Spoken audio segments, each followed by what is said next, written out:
তো নমস্কার বন্ধুরা, সবাই কেমন আছেন? আশা করি আপনারা সবাই ভালো আছেন। প্রথমত আপনাকে বলে রাখি, আমি বাংলার ভূমি পোর্টালে নতুন দুটি অপশন যোগ করা হয়েছে, যে অপশনের কারণে মানুষ অনেকেই বুঝতে পারছেন যে অপশনগুলো কী কী কাজে লাগবে। দেখুন বন্ধুরা, একই রকম দুটি অপশন নতুন দেওয়া হয়েছে, একটি স্পেশাল সিটিজেন সার্ভিস, একটা সিটিজেন সার্ভিস।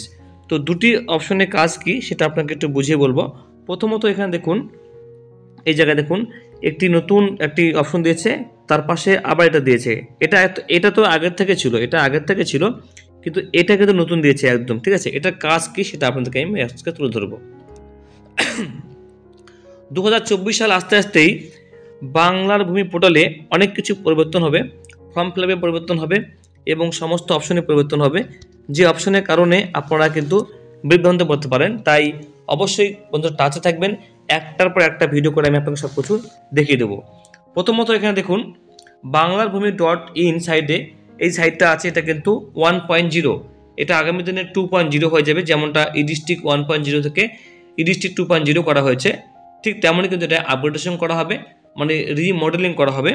এই সাইটটি দেখলে মনে হয় যে এটা একটা পুরনো একটা, মানে কোনো বাচ্চা বা কোনো ছেলে একটা করেছে, কোনো অফিসিয়াল বা কমার্শিয়াল কোনো ওয়েবসাইট কিন্তু মনে হয় না, বা গভর্নমেন্টের মনে হয় না। এই সাইটটি গত 10 দিন ধরে বন্ধ ছিল এবং এখন সাইটটি কিন্তু খুলেছে 10 দিন পরে, প্রায় 10-12 দিন পরে। এত সমস্যা হয়েছিল যার কারণে কিন্তু কেউ কিন্তু আবেদন করতে পারতেন না বা আবেদন করতে পারেনি। এবার এখন আপনারা আবেদন করতে পারবেন। বর্তমানে যেগুলি আবেদন চলছে তার মধ্যে হচ্ছে আপনার একটা হচ্ছে মিউটেশন, একটা হচ্ছে বাংলার খাজনা জমা করা, একটা হচ্ছে রেকর্ড এবং আপনার যে প্রিন্ট করা, সেগুলো কিন্তু এখন হচ্ছে। এবার এখানে দেখুন একটা অপশন যেটা দেওয়া হয়েছে, এখানে দেখুন যদি আমি এখানে ক্লিক করে দিই, তো উপরে এখানে দেখুন একটা অপশন দেখাচ্ছে স্পেশাল সিটিজেন সার্ভিস, দেখাচ্ছে না? আর এখানে যদি ক্লিক করে দিই, এই জায়গাটা আমি কেটে দিয়ে আমি যদি এখানে ক্লিক করে দিই, তাহলে এখানে দেখুন দেখাচ্ছে সিটিজেন সার্ভিসেস। এটা আগে থেকে ছিল পুরোনো মতো। নতুনটা কি সেটা আপনাকে দেখে দিই আমি। নতুনে যদি আমি ক্লিক করে দিই, তো এখানে দেখুন অপশনগুলো দেখাচ্ছে, এখানে দেখুন একটা অনলাইন অ্যাপ্লিকেশন। এখান থেকে আপনি মিউটেশন বা জমি রেকর্ড আবেদন করতে পারবেন। Online service status, GRN status, fine case number, আপনি এখান থেকে কেস নাম্বার ফাইন খুঁজতে পারবেন। আর জিআরএন সার্চ আপনি এখান থেকে ডায়েট করতে পারবেন, আপনাকে নিচে ড্রপ ডাউন মেনু যেতে হবে না। আর এখানে আপনাকে লগ ইন করে করতে হবে।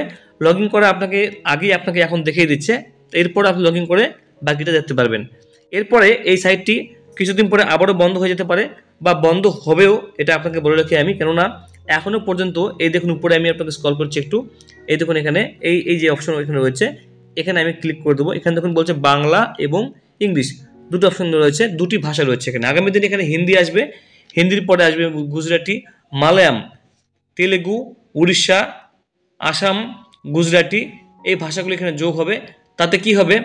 তাতে আপনার যে বিভিন্ন রাজ্যের এবং দেশের প্রান্ত থেকে কিন্তু মানুষরা, তারা কিন্তু এখানে কিন্তু আপনার যে জমির তথ্য বা জমির যে রেকর্ড তথ্য, দাগ নাম্বার, ক্ষতের নাম্বার প্লাস জমির ম্যাপ দেখতে পারবে। তাদের রাজ্যে গভর্নমেন্টের উন্নতি হবে, গভর্নমেন্টের একটা সুবিধা হবে রাজ্যে ফ্যাক্টরি হিসাব করার জন্য।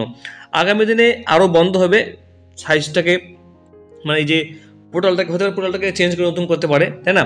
তো আপনাকে পরবর্তীতে আমি কম্পিউটার ঢুকে আপনাকে দেখিয়ে দেবো যে কীভাবে কী করতে হয়, কীভাবে কী আবেদন করতে হয়। তো এক একটি আবেদনের প্রসেসের ভিতরেও কিন্তু আবেদন মানে আপডেট করা হয়েছে, সেটা আপনাকে আমি দেখানোর চেষ্টা করবো। সাইটটি এখনও পর্যন্ত কখনো স্লো হচ্ছে, কখনো হাই স্পিডে কাজ করছে। তো বন্ধুরা ভালো থাকবেন, আপনার মতামত অবশ্যই জানাবেন। Thank you so much.